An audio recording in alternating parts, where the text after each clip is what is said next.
हमारी इस पृथ्वी पर कई अलग अलग तरह के जानवरों की प्रजातियां मौजूद हैं, लेकिन हमारी पृथ्वी पर सबसे ज्यादा भिन्न भिन्न तरह के जीवों की प्रजातियां अमेज़न के जंगलों में देखने को मिलती हैं। हमारी पृथ्वी पर मौजूद ये अमेज़न जंगल बिल्कुल एक दूसरी दुनिया की तरह है। अमेज़न जंगल इतना ज्यादा घना और गहरा है जिसके बारे में आज तक कोई नहीं जान सका है। वैज्ञानिक अभी तक इस जंगल के सिर्फ 25% एरिया को ही देख पाए हैं, जबकि इस जंगल का 75% एरिया अभी भी ऐसा है जो हम इंसानों से छुपा हुआ है। ये जंगल जितना ज्यादा बड़ा और जितना घना है उतना ही ज्यादा रहस्यमयी है। अमेज़न दुनिया के बाकी सभी जंगलों से बहुत ज्यादा अलग है, लेकिन आखिर ये जंगल बना कैसे, जानेंगे आज की हमारी इस वीडियो में, इसलिए वीडियो के अंत तक जरूर रहिएगा। अमेज़न जंगल में पाए जाने वाले सभी जीव आकार में काफी ज्यादा बड़े और खतरनाक होते हैं। हमारी पृथ्वी पर सांपों की सबसे ज्यादा प्रजातियां अमेज़न जंगल में ही देखने को मिलती हैं, जैसे कि एनाकोंडा, पाइथन, कोबरा। इस जंगल में पाया जाने वाला एनाकोंडा बाकी जंगलों में पाए जाने वाले एनाकोंडा से काफी ज्यादा बड़ा होता है। वहीं कुछ लोगों का कहना यह भी है कि इस जंगल के अंदर काफी प्राचीन समय के सांप अभी भी जिंदा हैं, क्योंकि इस जंगल का एटमॉस्फेयर बिल्कुल ऐसा है जैसे लाखों साल पहले हमारी पृथ्वी का हुआ करता था। सिर्फ सांप ही नहीं, बल्कि इस जंगल के अंदर और भी कई सारे खतरनाक जीव हमें देखने को मिल जाएंगे। इस जंगल की चींटी भी इतनी ज्यादा जहरीली और खतरनाक होती है जो इंसानों तक की जान ले सकती है। यहाँ पाई जाने वाली चींटियों को बुलेट आंट कहा जाता है। इस चींटी का नाम बुलेट आंट इसलिए रखा गया है क्योंकि ये अगर किसी इंसान को काट ले तो उस इंसान को गोली लगने के बराबर का दर्द महसूस होता है। अमेज़न जंगल में जानवरों की इतनी ज्यादा प्रजातियां मौजूद हैं जितनी कि शायद हम कभी नहीं गिन सकते, क्योंकि हम अभी अमेज़न जंगल के आधे भी भाग को नहीं देख पाए हैं। अमेज़न जंगल का वो हिस्सा जिसे आज तक हम इंसान नहीं देख सके हैं, वो इतना ज्यादा घना है जिसके अंदर टेक्नोलॉजिकल सामानों को लेकर जाना नामुमकिन है। और इसका एक रीजन ये भी है कि वैज्ञानिक इस जंगल के साथ छेड़छाड़ करके इसे बर्बाद नहीं करना चाहते, क्योंकि अगर टेक्नोलॉजिकल डेवलपमेंट की वजह से अमेज़न जंगल नष्ट हो गया तो हमारी पृथ्वी पर से कई सारे जीवों का खात्मा हो जाएगा। अमेज़न के अंदर आदिवासियों की तरह तरह की जनजातियां रहती हैं, और इनमें से कई सारी जनजातियां तो ऐसी हैं जिनके बारे में हम कुछ भी नहीं जानते। वैज्ञानिक इस जंगल पर अक्सर रिसर्च करते रहते हैं और इस जंगल के बारे में नई नई बातें रोज सामने आती रहती हैं। ये जंगल इतना बड़ा है कि ये 9 देशों से होकर गुजरता है।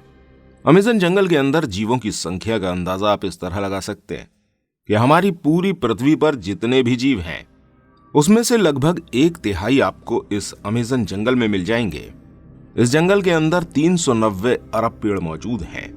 इन पेड़ों में 16,000 से भी ज्यादा उनकी प्रजातियां मौजूद हैं।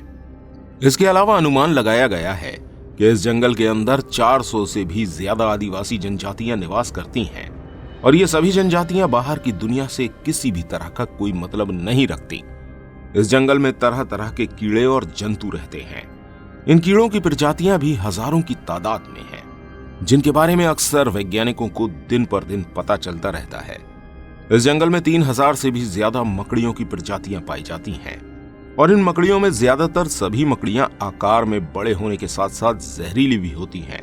इन मकड़ियों की प्रजातियों में टेरेंटियोला मकड़ी की प्रजाति सबसे ज्यादा खतरनाक है। इस मकड़ी के बाल भी इतने ज्यादा खतरनाक होते हैं जो अगर किसी इंसान की आंख में चले गए तो इंसान की आंख को फोड़ डालते हैं। इस तरह के खतरनाक जानवर सिर्फ अमेज़न के जंगल में ही देखने को मिल सकते हैं। और बात की जाए अमेज़न जंगल के निर्माण की, तो हम आपको बता दें, अमेज़न जंगल के निर्माण के लिए आधी पृथ्वी को तबाह होना पड़ा है, तब जाकर अमेज़न जंगल का निर्माण हुआ। फिलहाल कुछ रिसर्च के मुताबिक बताया गया है कि वह एस्ट्रॉइड जिससे डायनासोर की पूरी प्रजाति का खात्मा हुआ था, वही अमेज़न जंगल के निर्माण का कारण है। ट्रॉपिकल जंगलों का निर्माण एस्ट्रॉइड के कारण ही हुआ है। आज से लगभग 66 मिलियन साल पहले 15 किलोमीटर बड़ा एस्ट्रॉइड आकर हमारी पृथ्वी से टकराया था। जैसे ही एस्ट्रॉइड हमारी पृथ्वी से टकराया, इसके पृथ्वी से टकराते ही सैकड़ों किलोमीटर की दूरी तक तबाही मच गई। चारों तरफ आग ही आग थी। इस आग ने अपने रास्ते में आने वाले सभी जीवों को राख में तब्दील कर दिया।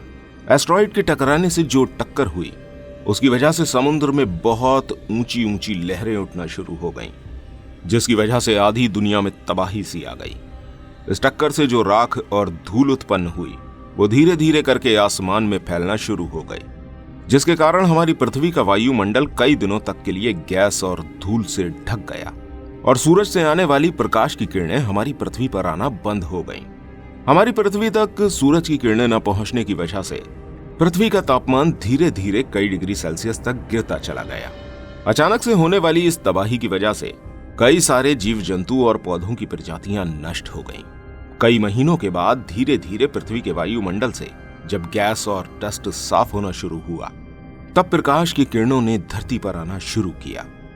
लेकिन वो ग्रीन हाउस गैसें जो हमारे पृथ्वी के वायुमंडल में पहुंच चुकी थीं, उन्होंने हमारी पृथ्वी को अचानक से बहुत अधिक गर्म करना शुरू कर दिया। टेम्परेचर में होने वाले इस भयानक बदलाव ने पृथ्वी पर मौजूद लगभग 75% जीवों और पौधों की प्रजातियों को खत्म कर दिया। इसी मास एक्सटिंक्शन के बाद मैमल्स और दूसरे जीवों की प्रजातियां अस्तित्व में आना शुरू हुईं। इन प्रजातियों ने कई लाखों सालों के एवोल्यूशन के बाद खुद को हम इंसानों में बदला। इस उल्कापिंड की वजह से ही अमेज़न रेन फॉरेस्ट इतना घना है और इसके अंदर तरह तरह के जीव निवास कर रहे हैं। हुआ कुछ यूं था कि आज के वक्त में जहां हमारा अमेज़न रेन फॉरेस्ट मौजूद है वहां कई सारे डायनासोर निवास करते थे। उस समय भी इस जगह कई बड़े बड़े पेड़ हुआ करते थे, लेकिन इन डायनासोर्स में कई सारे डायनासोर शाकाहारी थे जो इन पेड़ों को खा जाया करते थे, जिसकी वजह से ये पेड़ कभी अच्छी तरह से बढ़ नहीं पाए। लेकिन उल्कापिंड गिरने के बाद डायनासोर की प्रजाति पूरी तरह से खत्म हो गई और अब इन पेड़ों को खाने वाला कोई भी नहीं बचा। वैज्ञानिकों का मानना है कि यह उल्कापिंड बिल्कुल अमेज़न जंगल के ऊपर गिरा था, जिसकी वजह से यह जंगल पूरी तरह तबाह हो गया था। इस उल्कापिंड की वजह से जमीन पर एक बहुत बड़े गड्ढे का निर्माण हुआ। लेकिन जैसा कि आप सभी जानते हैं कि परिवर्तन इस धरती का नियम है। कोई भी चीज एक समान नहीं रहती। समय के चलते धीरे धीरे करके स्थिति शांत हुई और इस जगह जीवन फिर से पनपना शुरू हो गया और अब इन पेड़ पौधों को उगने से रोकने वाला कोई भी डायनासोर जैसा जीव मौजूद नहीं था, जिसकी वजह से ये पेड़ पौधे बहुत तेजी से बढ़ना शुरू हो गए और वो रेडिएशन जिसकी वजह से ये जगह तबाह हुई थी, उस रेडिएशन ने इन पेड़ों को उगने में और भी ज्यादा मदद की। अमेज़न रेन फॉरेस्ट की जमीन को सबसे ज्यादा फर्टिलाइज जमीन माना जाता है। अमेज़न रेन फॉरेस्ट के अंदर कई ऐसी वनस्पतियां और पेड़ पौधे देखने को मिलते हैं जो पूरी दुनिया में और कहीं मौजूद नहीं है। और इस जंगल की बहुत ज्यादा गहराई में क्या मौजूद है इसके बारे में किसी को कोई भी जानकारी नहीं है, क्योंकि आज तक इस जंगल को पूरी तरह से कोई भी नहीं देख सका है। वैज्ञानिकों का मानना है कि उल्कापिंड की वजह से हो सकता है इस जंगल के अंदर पूरी ही एक अलग दुनिया बन चुकी हो, जिससे अभी हम अनजान हैं। अमेज़न जंगल हम इंसानों के लिए बहुत ज्यादा जरूरी है। शायद अगर अमेज़न जंगल ना हो तो हमारा अस्तित्व भी ना हो, क्योंकि पूरी पृथ्वी का 20% फ्रेश ऑक्सीजन हमें अमेज़न जंगल से ही मिलता है। हम कामना करते हैं कि अमेज़न जंगल हमेशा हरा भरा रहे। उम्मीद करते हैं आपको वीडियो पसंद आई होगी। अगर आपको वीडियो अच्छी लगी हो तो इस वीडियो को लाइक और शेयर जरूर कीजिएगा और ऐसी और अमेजिंग वीडियोस देखने के लिए हमारे चैनल को सब्सक्राइब करना बिल्कुल मत भूलिएगा। मिलते हैं आपसे अगली वीडियो के साथ। धन्यवाद।